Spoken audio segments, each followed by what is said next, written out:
is number 200! Can you believe it? Woo! Dude, literally. 200 of these things. 200 Awesome. in a row. Now, Woo! this is what's crazy. These shifts started, 200 episodes ago, which is 200 weeks ago when Matt and I decided one night. Years ago. He was in diapers, yeah. 4 years ago. And just, I guess, so we get going here, so many hands. It's been told by some of the leaders, turn your head and cough, that this is a dog and pony show. It's not a dog and pony show. This stuff's for real. So we started the shift like 200 weeks ago. Just you and I sitting in the reception room. We're like, let's do a video and educate our patients and have some fun doing it. And that's what these are about having fun, giving a little message, maybe to changing the shift in your mind. I'm not right, I'm not wrong. You're not right, you're not wrong. There's a few people out there that think they're right, you know, and I mean, and we do thank them because, you know, they are leaders. Turn your head and cough. But anyway, and we have invited them to the source, which they should have been here this weekend because we had the ACP. And missed out.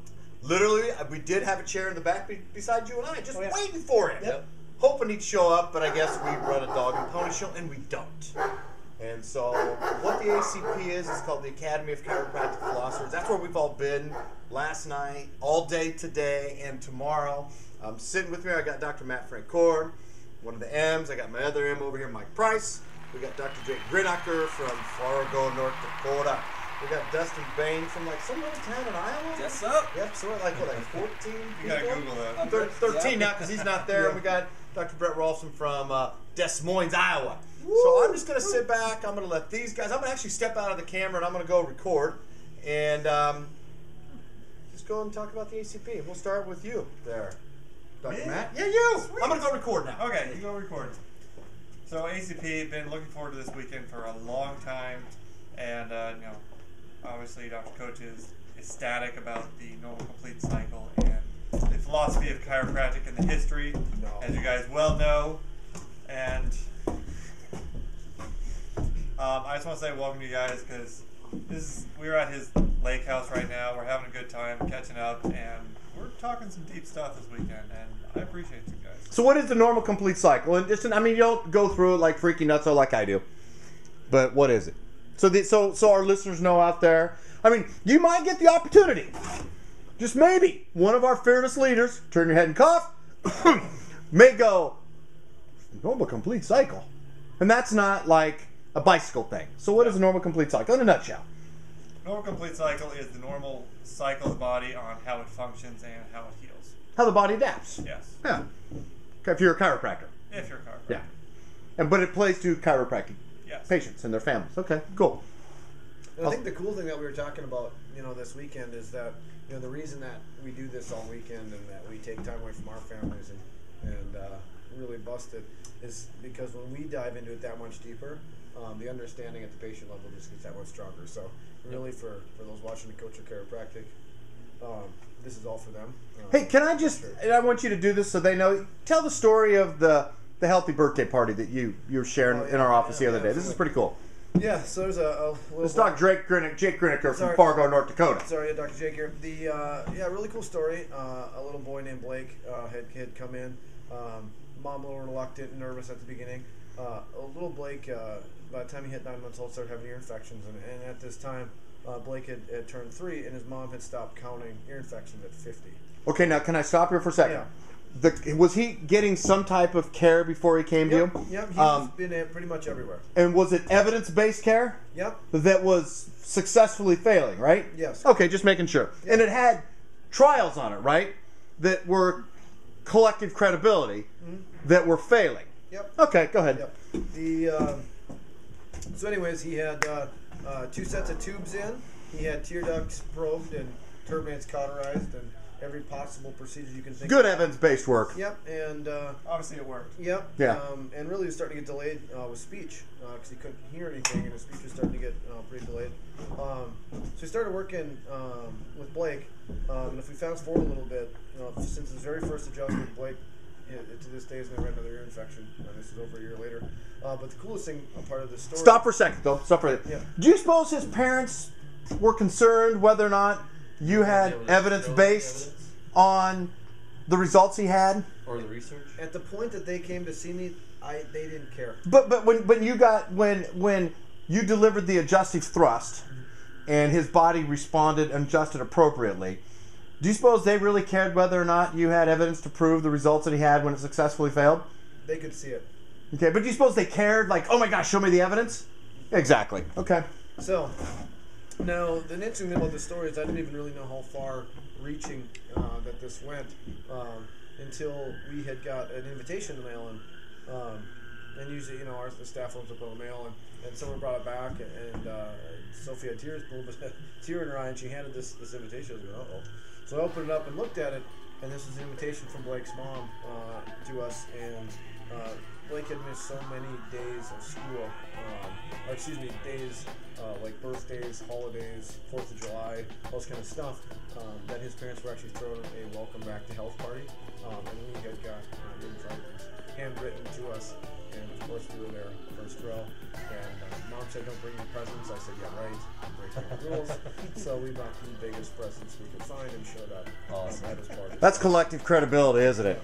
Yeah, it was awesome. Yeah. And and we have those out there, leaders, turn your head and cough, that say we need evidence-based. When the evidence-based failed, and it failed for this child, and this child suffered, but yet you delivered the adjustive thrust, his body responded appropriately, what was necessary, I think that's collective credibility. Rock on. So, Dr. Dustin, share with us. Or just whatever you want to share. You have 12 seconds. 12 seconds. 12 seconds. 9. I think a lot of what we learned this weekend, continuing on to tomorrow, is the things that we should have learned in school. Maybe not as T1, but maybe a little later when we kind of got a little deeper into chiropractic. We started seeing patients to understand what is this thing that we're doing in the first place. And it's not just pushing down high spots. It's unleashing this innate intelligence within our body to heal. And then, like Jake was saying, bringing that back to our patients and with certainty being able to communicate that to them. It's been huge. What about you, Dr. Brett? Well, it's just so nice to come to a place where you have like-minded people and learn about chiropractic philosophy instead of some things I've never heard of before. And that's a gorgeous My Little Pony. It's just it's very refreshing. Dr. Mike. Hi. So, to kind of wrap up all what these guys have been saying, this weekend's been about This is a us. Dr. Matt moment. It's Dr. Matt, just moment of silence. Just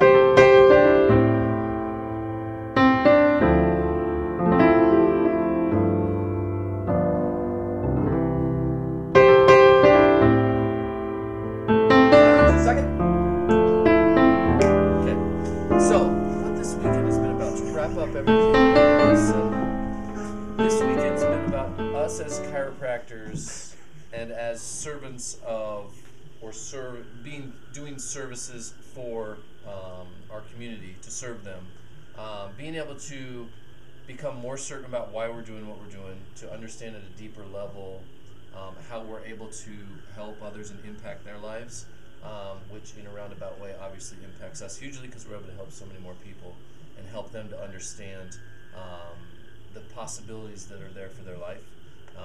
And the ability of their body to adapt to everything that's going on in their lives, and that their body can function better, and their body can heal at a much higher level, and they can actually have a higher quality of life than they are now, no matter what anyone's already told them. So, I'm going to throw a number, and that's a good Dr. Matt moment, which will fill you guys in on the Dr. Matt moment. But do you guys remember, was it in 1 year, what year it was, the United States was 7th? 1931? 41? Yeah. 41? 31. 31. And then how many years later? Second. 81. Second. 1931. Yep. Second to last in 1981. So to wrap that up, and in that time period, because I went to this website called Google, and I looked. I think it's a fab. You think it's a fab? But I looked in that time period. As the health care of our citizens tumbled, do you know what went up? The cost of it. Prescription drug sales. I Googled at the time frame. That's what I was doing this morning, sitting at the table. When we dropped in healthcare and ratings of healthcare, there's a parallel. Now, for those that feel that we need evidence-based care, that right there is evidence that falling in line with the medical model, say, you know, jumping in bed, working with the medical profession side by side. I'm cool with that. But we shouldn't be their puppets. We shouldn't be their towel boys. What we should be is the person that gets a huge say in the health of people, just like the little boy right there, because there's a direct correlation how we dropped in healthcare and drug sales went up. So All those drugs, of course, are safe. And evidence-based and have Like the Gardasil yeah. and Vioxx. And they have the clinical Never hurt credibility. anybody. Yeah. Yeah. Or kill So anybody. it's time to take our health back, just like that little boy you talked about. Right. So in closing, anybody else got anything else to say? Excited to dig in deeper tomorrow and bring more back to all you guys. And we thank everybody for, you know, coming to our YouTube channel and watching it and, you know, subscribing to us. We appreciate that. I mean, you know, so please pass this around. Yeah. Give the wave.